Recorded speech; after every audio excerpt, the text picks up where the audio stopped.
जून महिन्यामध्ये पुन्हा एकदा उपोषणाला बसण्याचा इशारा दिला होता. मग त्या संदर्भात सरकारशी काही बोलणं झालंय का किंवा सरकारने कोणत्या मागण्या प्रलंबित आहे याबाबत काही विचारणा केली आहे का? आणि उपोषणावर बसण्यावर तुम्ही ठाम आहात का? मला नाही वाटत ते उपोषण करण्याची वेळ येऊन देतील म्हणून. वाटत नाही, कारण देवेंद्र फडणवीस साहेबांनी जे आर काढलाच नसता. त्यांना जर मराठ्यांना आरक्षण द्यायचं नसतं, त्या सातारा संस्थांचं हैदराबाद गॅझेटियरचा त्यांनी जे आर काढलाच नसता. कारण हैदराबादच्या गॅझेटियरच्या जे आर नुसार मराठवाड्यातला सगळा मराठा हा कुणबी आहे. एवढंच आहे की दम्मानी जाईल असं वाटतंय मराठा समाज सगळा.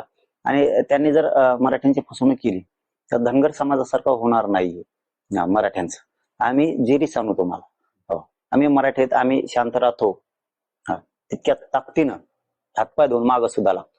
आम्ही फक्त भरोसा ठेवलाय फडणवीस साहेबांवरती की त्यांनी जे आर काढला याचा अर्थ गोरगरीब मराठ्यांचं ते कल्याण करतील. नाही केलं तर आम्ही इतके मागं लागणार त्यांच्या की त्यांनी स्वप्नातही बघितलं नसेल. कारण आमचा हट्ट आमच्या जातीतले गोरगरीब मराठी मोठं करणं हा आमचा हट्ट आहे, आग्रह आहे. त्यांचं आमचं काही शत्रुत्व नाहीये. त्यांनी मराठ्यांसंग विनाकारण शत्रुत्व घेऊ नये फडणवीस साहेबांनी. आणि मराठ्यांचा प्रत्येक वेळेस अवमान करण्याची काही आवश्यकता फडणवीस साहेबांना नाही. काढला जे आर तर देऊन टाकायचं. सातारा संस्थांचं पण जे आर काढून टाकायचं. त्याच्यामुळे मागे ठेवायचं.